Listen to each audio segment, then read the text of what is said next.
everybody, it's Tracy here from HallOfFameMoms.com. That's my blog, and this is another Homeschool Monday. And today, I just want to talk about keeping those homeschool records. Okay, I know that you may or may not what you want to keep or not keep is probably going to depend on what your state requires. Here in Ohio, at the beginning of the year, we have to have our notice of intent. We call it an NOI. Turned in. There is actually a new law, I believe, for 2019 where we have to have it turned in by a certain time that corresponds with the public school systems beginning of their year.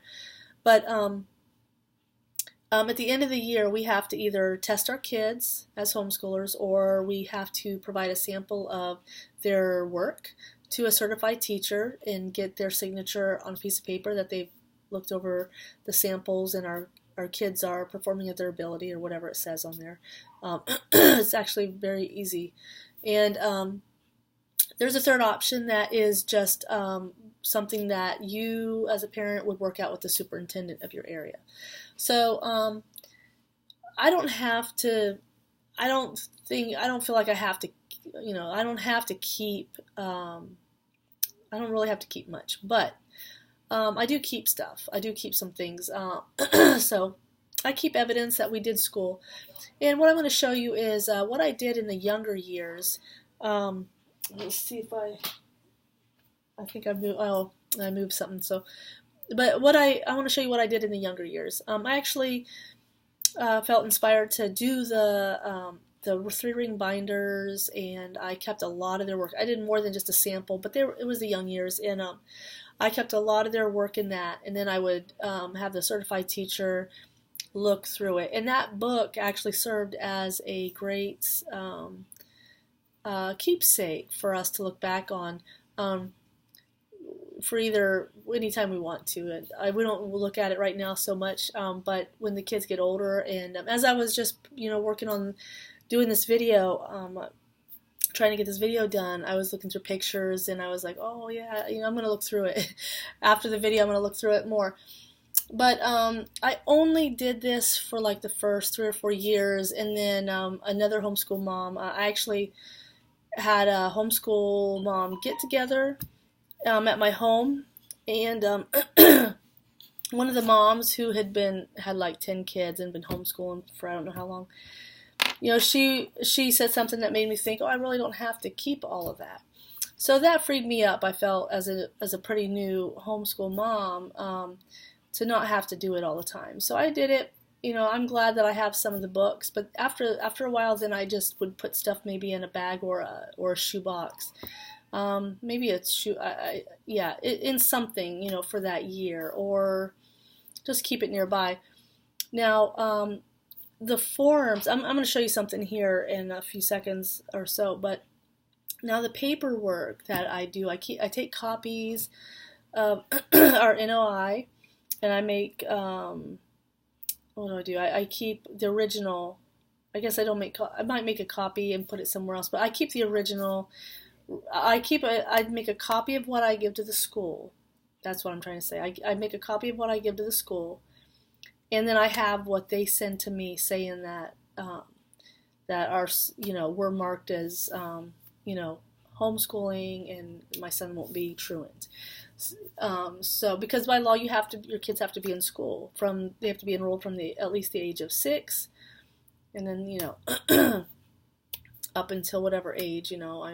Some kids drop out, some kids graduate, but so anyways, let me just show you what what I did for records. Now, if you like to do this much work, this might be for you. If not, you won't probably. But so this was my oldest son's 3rd grade. I quit doing this.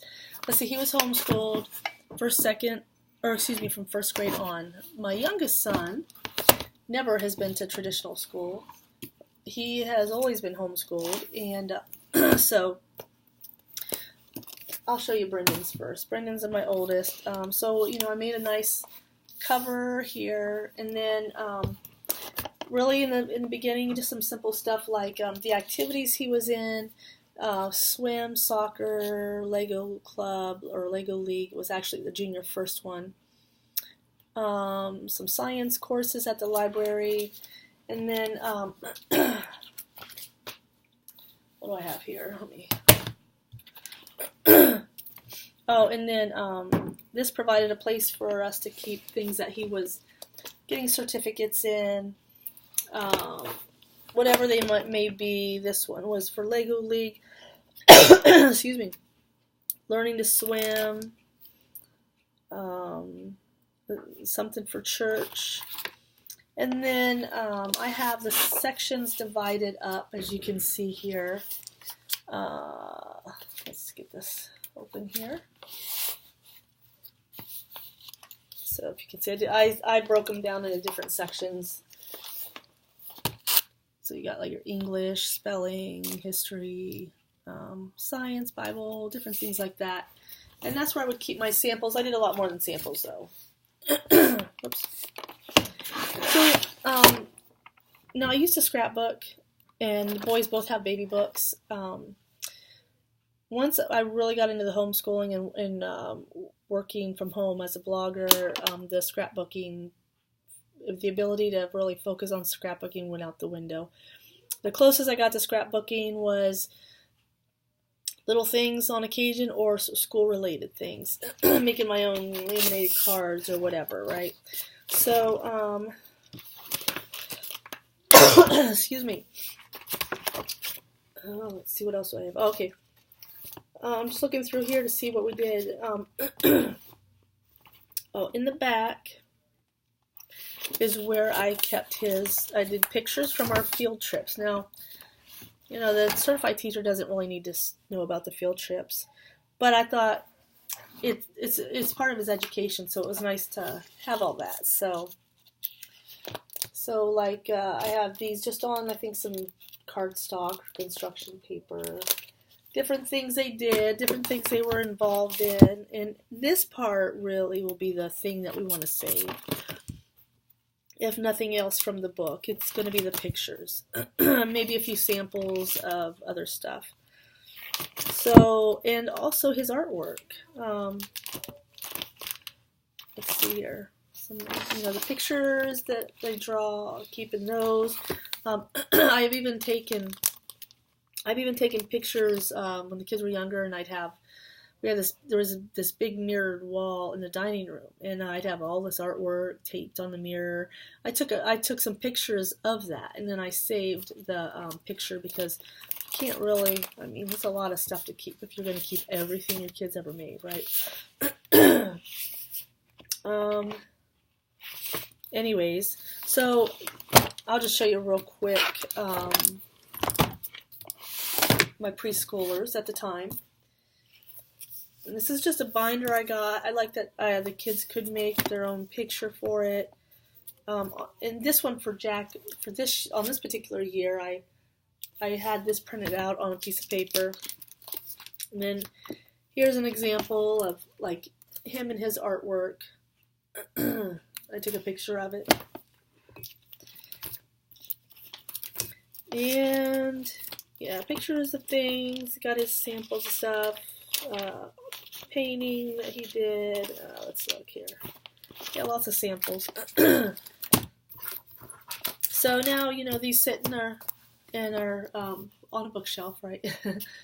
And so it's nice that I don't have too many of them. If I was doing this every year, I would have, like 24, 26 albums, something like that. So, anyways, that's that. Now I could, if I wanted to, I could have made copies of the NOI and the assessment form from those years and put that in that book too. That way it would be more of a complete, hey, this shows our legal, okay, and whatever, all in one place. But I actually have another binder where I keep shot records and what else? Emergency information, things like that. And I have a section, I have labeled legal, where I keep all of our years of copies of of our notice of intent and our approval letter. Let me get a drink here. And I keep that all in one place. So something else you might want to do about that is a friend of mine, I think she takes a picture of it and then saves it on her computer. You could do that too. So those are just some ideas. Beyond this, I think I mentioned it. I started just keeping their books together, whatever, putting them in different places, like maybe a shoebox, a container. And now that I'm dealing with, high school, and we're getting into the high school, and there are some things that they do together. I have done something else. I'll save that for another video, okay? All right, you guys have a good day, and if you like the videos, if you want to be sure to get more of the Homeschool Mondays, please like, if you're on Facebook seeing this, please like and follow the page, Hall of Fame Moms. If you're on YouTube, it just goes by my name, Tracy Zdelar. Please make sure that you're subscribing and you ring the bell so that you get notifications, okay? All right, thank you guys. If you have any questions, leave them below, and maybe I'll do a video on what you're asking, okay? Thanks. Bye-bye.